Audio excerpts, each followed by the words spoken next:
निवेदन करता हूँ कि मेरे रोड बनाते यार। ये मेरे सामने क्यों बहुत लोग पीछे रहते हैं और कोई नहीं सुनेगा हमारी दास्तान यदि आज हमको ये इसकी व्यवस्था ना हो पाए।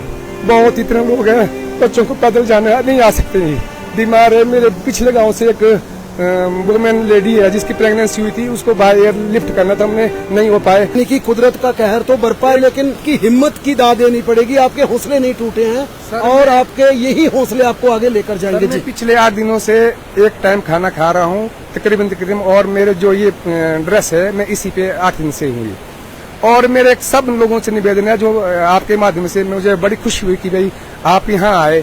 मैं अपने मेरे यहाँ घर है, हम यहाँ बाहर बैठे थे, वो मुझे बहुत खुशी हुई है कि भाई मैं अपनी इस पंचायत की दास्तां आपको सुनाऊं। मेरा सर ये रोड है 2 किलोमीटर का, मैं सब लोगों से निवेदन करता हूँ कि मेरे रोड बनाते यार।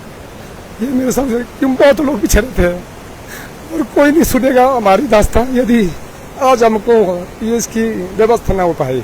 बहुत इतने लोग हैं, बच्चों को पैदल जाने नहीं आ सकते, बीमार है। मेरे पिछले गांव से एक वुमेन लेडी है जिसकी प्रेगनेंसी हुई थी, उसको बाय एयर लिफ्ट करना था, हमने नहीं हो पाए। आज उसको ऊपर पहुंचाना मुश्किल है। मैंने उनके घर वालों को बोला कि भाई ऊपर कैसे ले जाने, उसकी व्यवस्था यहाँ कर, उसकी रहने की व्यवस्था यहाँ कर दी। यहाँ से 3 किलोमीटर पीछे का एरिया सर, वो आप इस रास्ते सर आगे जाएं, यहाँ तो मंजिल बहुत कम है।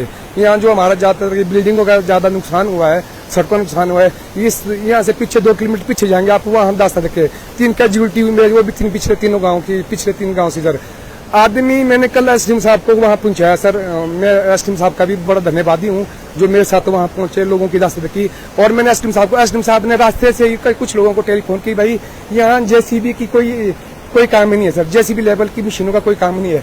यहाँ कम से कम एलएनटी का बड़ी मशीनों का होना पड़ा। आपकी ये पांडवशिला से ऊपर किस गांव के लिए सड़क थी और कितनी सड़क थी, और अब क्या रास्ता भी खत्म हो गया? रास्ता सर रास्ता चलने हो गया।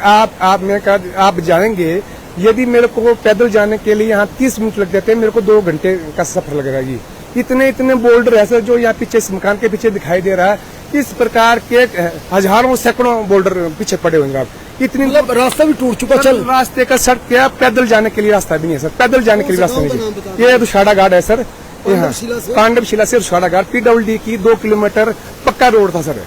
और उसके पीछे मैंने कम से कम 8 किलोमीटर हर गांव के लिए रोड मैंने अपनी प्रधानगी में 8 किलोमीटर का रोड अपनी प्रधानगी में हर गांव के हर घर के लिए अटैच किया हुआ था अपनी रोड के साथ सर। वो रोड भी तहस नहस होगी। हम बोलते यदि 2 किलोमीटर का जहां हमारा जंक्शन है, जहां हमारा बस स्टॉप हुआ करता था, जहां हम सब लोग अपनी गाड़ियां पार्क करते थे, अपने घरों के पास करते थे, वहां तक भी यदि कोई दानी सजन या कोई ठेकेदार या कोई LNT वाले बड़ी मशीन वाले या दानी सजन बोलते कि भाई हमें पैसा भी नहीं चाहिए, हमें राशन भी नहीं चाहिए। इस गांव की यही आवाज है, हमें पैसा भी नहीं चाहिए, हमें राशन चाहिए, हमें कपड़ा नहीं चाहिए, हमें सिर्फ हमारी रोड बना के दो। ये कि इन्होंने एक बड़ी अपील की है, और ये अपील उन तमाम हिमाचल प्रदेश के A क्लास कॉन्ट्रैक्टर के लिए हो सकती है जो बड़े रसूख वाले ठेकेदार हैं, जिनकी खासी उनकी अपनी मशीनरी है।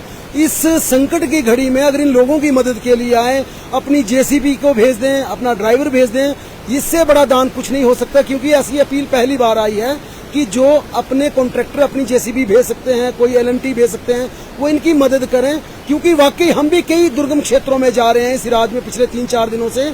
इतने बड़े बड़े बोल्डर हैं जहां पर सड़कें हुआ करती थी, वहां पर इस तरह के बोल्डर हैं। और हमने पहले भी बताया ये बड़ा सुंदर पार्क हुआ करता था पांडवशिला का, बहुत ब्यूटिफिकेशन इतनी जबरदस्त थी इस जगह की।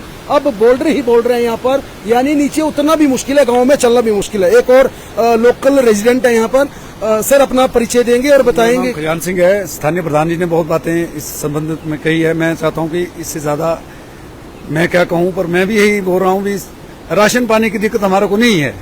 सिर्फ ये जो हमारी जो व्यवस्था है, जो नाले हैं जैसे पड़े हुए, जैसे प्रधान जी ने बोला ये रोड है, इसके साथ साथ हमारे 3 नाले और है।